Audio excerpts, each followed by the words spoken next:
Students, आज हम पढ़ेंगे सीलिएट्स, फोरामिनिफेरा एंड एक्टिनोपॉड्स के बारे में। और ये तीनों क्या हैं? ये हैं एनिमल लाइक प्रोटिस्ट यानी कि प्रोटोजोआ। अब हम बारी बारी जो है इनके बारे में देख लेते हैं। सबसे पहले जो है हम देख लेते हैं सीलिएट्स के बारे में। सीलिएट्स के बारे में अगर हम देखें तो यहाँ पे जो है हमारे सामने जो है ये ऑर्गेनिज्म मौजूद हैं। ये किस चीज के, ये क्या है? ये एक जो है ये है पैरामीशियम और दूसरे क्या है? ये है वोटिसिला।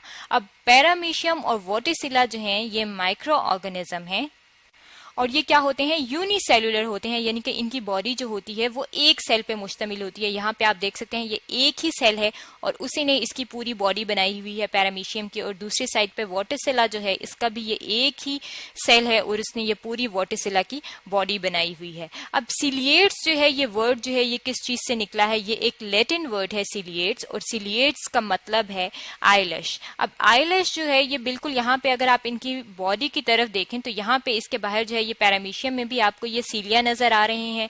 और अगर आप वोटिसिला पे देखें तो ये जो पार्ट है ये क्या है? ये भी इसके सीलिया है। अब ये जो सीलिया जो है ये बिल्कुल आईलैशेस की तरह लगते हैं और इसकी वजह से जो है इनके अंदर मूवमेंट होती है। और अगर हम इनकी मूवमेंट देखें कि ये किस तरह की इनकी मूवमेंट होती है तो इनकी मूवमेंट को कहा जाता है यूनिसियन मूवमेंट।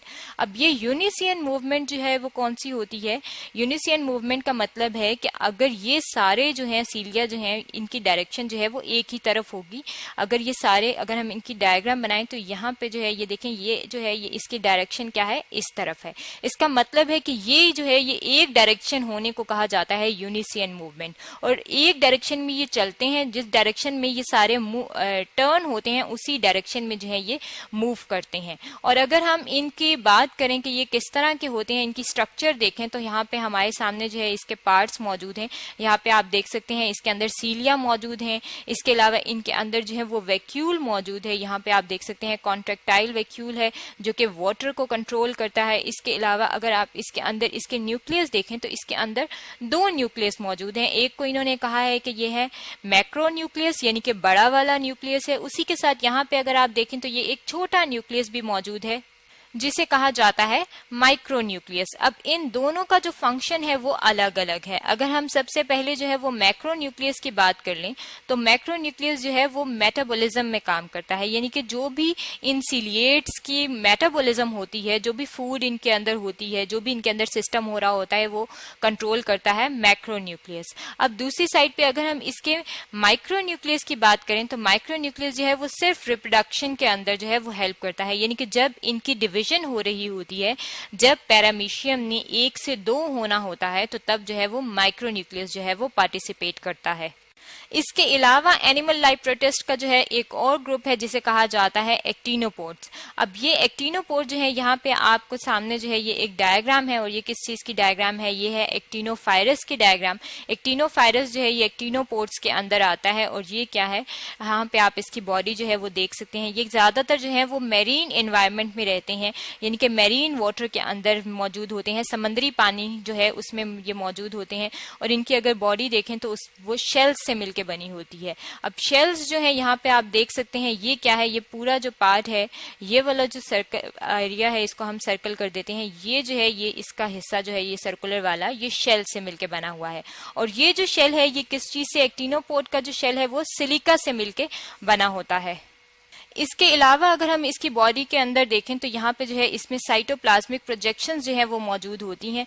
अगर हम डायग्राम के थ्रू देखना चाहें कि साइटोप्लाज्मिक प्रोजेक्शंस जो है वो कहाँ पे मौजूद हैं तो ये जो पार्ट है, ये जो लाइंस जो बाहर आ रही हैं ये जो होती हैं ये साइटोप्लाज्मिक प्रोजेक्शंस होती हैं, यानी कि ये जो बीच वाला पार्ट है यहाँ पे साइटोप्लाज्म होता है और ये साइटोप्लाज्म थोड़ा सा बाहर की तरफ प्रोजेक्टेड होता है और उनको हम बोल देते हैं ये होती हैं इसकी साइटोप्लाज्मिक प्रोजेक्शंस। इसी के अलावा जो है वो एनिमल लाइक प्रोटिस्ट एक और ग्रुप है जिसे कहा जाता है फोरामिनिफेरा। अब फोरामिनिफेरा जो है इसका एक और भी नेम है जिसे कहा जाता है फोरम्स। और इनकी जो बॉडी होती है यहाँ पे आप अपने सामने जो है वो देख सकते हैं ये एक डायग्राम है और ये किस चीज की डायग्राम है? फोरामिनिफेरा की डायग्राम है। और बॉडी जो है वो इसके शेल से मिलके बनी हुई है, लेकिन इसका जो शेल होता है उसकी कंपोजिशन जो होती है वो थोड़ी फर्क होती है एक्टिनोपोड से। इसका जो शेल है वो कैल्शियम से मिलके बना होता है और ये भी कहाँ पे मौजूद होता है? ये ये भी मेरीन वाटर के अंदर मौजूद होता है। अब जैसे जैसे ये जिंदा रहते हैं तब तो ये कैल्शियम जो है वो इनके अंदर मौजूद होता है, लेकिन जब फोरामिनिफेरा जो है, ये जो ऑर्गेनिज्म है, ये मरने लगते हैं तो इनके अंदर जो मौजूद कैल्शियम है वो नीचे जो है वो डिपॉजिट होने शुरू हो जाता है, और वो जो डिपॉजिट होता है उसे हम कहते हैं कि ये क्या है, ये ग्रे मड है। यानी कि ग्रे मड जो है वो इसके डेड डेपोजिशन जो होती है उसको बोला जाता है। और इस ग्रे मड से जो है वो क्या बनते हैं, वो बनते हैं चॉक्स, और चॉक्स जो है उनसे जो है वो हम लिखने का काम करते हैं। यहाँ पे जो है हम अपने सामने जो है ये एक डायग्राम ले आते हैं। इस तरह के ये जो चॉक्स जो हैं, ये जो बनते हैं, ये किन से बनते हैं, ये फोरामिनिफेरा से बनते हैं। और इसकी वजह से और क्या चीज बनती है, लाइमस्टोन जो बनते हैं वो भी इन्हीं फोरामिनिफेरा की वजह से बनते हैं।